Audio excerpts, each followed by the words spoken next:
তো অপেক্ষার পর এই 2 বোল মাংস আজকে আমি নিয়ে আসতে পেরেছি বাসায়। কতবার যে গিয়েছি আর নিয়ে আসতে, সময়ের হিসাব করলে তো অনেকক্ষণ। পরিশেষে আমি দিয়ে আসছিলাম এই লাল বোলটা। অনেকগুলো মাংস নিয়ে আসছিলাম। মাংসগুলো নিয়ে আসার পূর্বে ওকে আমি আদর করে মিষ্টি আলু সিদ্ধ করে দিয়েছিলাম। এতটাই পছন্দ করে মিষ্টি আলু খেতে, যখন পাতলা চামড়াগুলো ছুলে দিচ্ছিলাম তখন সে আমার সাথে সাথে ছোট ছোট টুকরাগুলো নিয়ে খাচ্ছিল। মাঝে মধ্যে ওর খাবারের রুচি দেখে আমার সত্যি অনেক অনেক ভালো লাগে। আসলে মিষ্টি আলুটা না অনেক বেশি মিষ্টি ছিল। যখন মিষ্টি আলু খাচ্ছিল তখন খুব আনন্দের সাথে খাচ্ছিল আর আমার সাথে গুনগুনিয়ে কথা বলছিল। যদিও ওর ভাষা বোঝার মতো অন্য কারোরই ক্ষমতা নেই, একমাত্র শুধু মারই আছে। তারপর আমি আবার সেই আগের কাজে ফিরে আসলাম যেগুলো আমি বাকি রেখেছিলাম। সত্যি কথা বলতে না, বাকি কাজ কখনোই ভালো হয় না। একেবারে বসে একসাথে সবগুলো কাজ সেরে নেওয়া ভালো। আমার প্রিয় টুকটুকি আমার সাথে সাথে কাজ করছিল। আমার হাতের জোর বেড়ে যাচ্ছিল ওর আগ্রহ দেখে। টুকটুকির দিদি স্কুলে যাবার আগে বলেই গিয়েছে, আজকে কিন্তু মাংস দিয়ে খাবো মা, মাংস রান্না করে রেডি করে রাখবে। মিষ্টি মুখে মিষ্টি কথা শুনতে কত না ভালো লাগে একমাত্র মারাই জানে তার সন্তানের মুখে এত সুন্দর কথা শুনতে। আমি এতক্ষণ ধরে বকবক করছি, আমি আমার কাজটা এগিয়ে নিয়েছি, সবগুলো মাংস বক্সে করে রেখে দিয়েছি। কত না ভালো লাগে, মনটাই জুড়িয়ে যায়। টুনি আমার কত সাহায্য করছে আমাকে, এইভাবে সারাদিন আমাকে সে অল্প অল্প কাজে, ছোট ছোট কাজে সাহায্য করে। এত সুন্দর করে বক্সে করে সুন্দর করে গুছিয়ে রাখার পর ফ্রিজিং করে রাখলে হয় কি, ফ্রিজটা অনেক সুন্দর পরিষ্কার থাকে। বক্সগুলোতে মাংস ভরা শেষ করলাম, এবার ফ্রিজিং করে রাখার পালা। সবগুলো একসাথে নিয়ে নিলাম। এখন হচ্ছে আমার প্রিয় জায়গাটায় যেখানে আমি বেশি দিন রেখে আহার করতে পারবো, সেই ব্যবস্থা অবশ্যই আমাকেই করতে হবে, তাই না? টুকি আমার সবসময় আমার পিছন পিছন হাঁটে, খুবই ভালো লাগে আমার। এ তো আমি ধরেছিলাম, তাই না? এই সুন্দর মুহূর্তগুলোর জন্য কত যে অপেক্ষা করেছি একমাত্র আমিই জানি। ওরে বাবা, একটা কথা তো বলতে ভুলেই গিয়েছিলাম। মিষ্টি আলুগুলো আমি সুন্দর করে ছুলে টুকরো করে দিয়েছিলাম যাতে করে সে অনায়াসে সুন্দর করে খেতে পারে।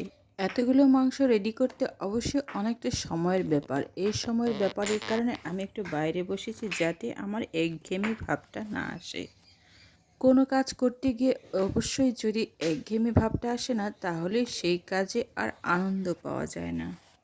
আমার কাজের আনন্দের জন্য তো আছেই আমার টুকটুকি। খাবারগুলো টুকরো টুকরো করে দিলে না ওই ছোট ছোট হাতে অল্প করে অনায়াসেই খেতে পারে। আর এই খাবারের সুবিধার জন্য আমি তৈরি করে দিয়েছিলাম ওকে।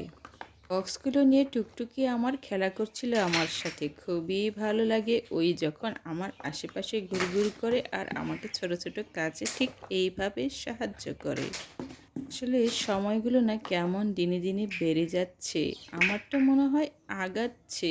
কারণ কত ছোট ছিল আমার কোলে, এই তো সেদিন মাত্র কোলে কোলে করে দোলনায় করে এমনি করে হাঁটি হাঁটি পা করে এখন আমার চোখের সামনে হেঁটে বেড়ায়। এর থেকে আনন্দের আর কিচ্ছু হতে পারে না।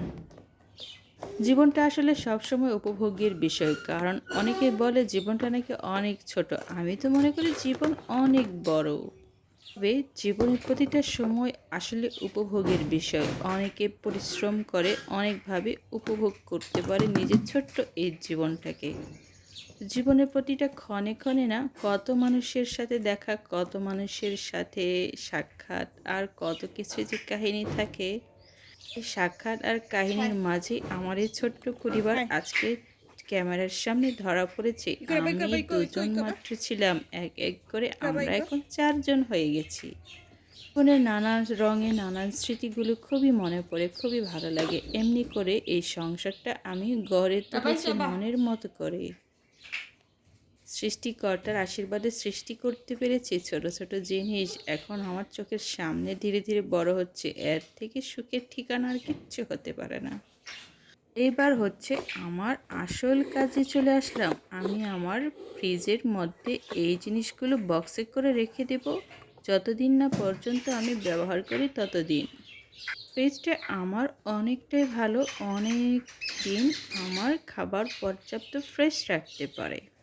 ছোট্ট জীবনে যখন শুরু করেছিলাম তখন এগুলো আমার কিছুই ছিল না। খুব ধীরে ধীরে কত কষ্ট করে যে এগুলো জমিয়ে বের করেছি, স্মৃতিগুলো আমার এখনও মনে পড়ে। একটা খাট বা পালং কিছুই ছিল না। তারপর টাকা জমিয়ে জমিয়ে এগুলো অল্প অল্প করে তারপর না আমরা কিনেছি। সংসারটা আসলে তখনই সুন্দর হয় যখন মনের মতো করে দুজনে ছোট ছোট জিনিসগুলো গড়ে তুলতে পারি। ছোট ছোট জিনিসগুলো গড়ে তোলা এতটাই সহজ নয়। সহজ তখনই হয় যখন দুজনের মন একসাথে একে উন্নতির দিকে কাজ করে।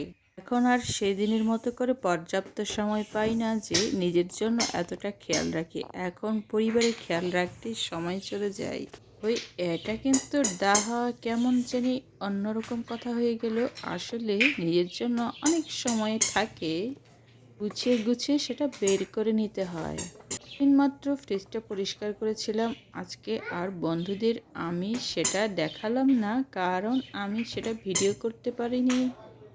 বক্সের মধ্যে এভাবে রাখলে না আমি আমার প্রয়োজন মতো করে যেটুকু প্রয়োজন সেটুকু আমি সহজে বের করে নিয়ে আমি আমার কাজে ব্যবহার করতে পারি। এতে আমার কাজটা অনেকটাই সহজ এবং সরল হয়। এবারে এই ছোট ছোট কাজগুলো যদি গুছিয়ে রাখি তাহলে আমার কাজে আমি অনেকটাই এগিয়ে যেতে পারি। সংসারটাও মনে হয় ঝামেলাবিহীন। এইভাবে আমি দিনের কাজটা দিনে অল্প অল্প করে সুন্দর করে সাজিয়ে গুছিয়ে শেষ করতে পারি। দিনে দিনে অল্প অল্প করে এভাবেই তো পরিবারটা অনেক সুন্দর হয়ে ওঠে।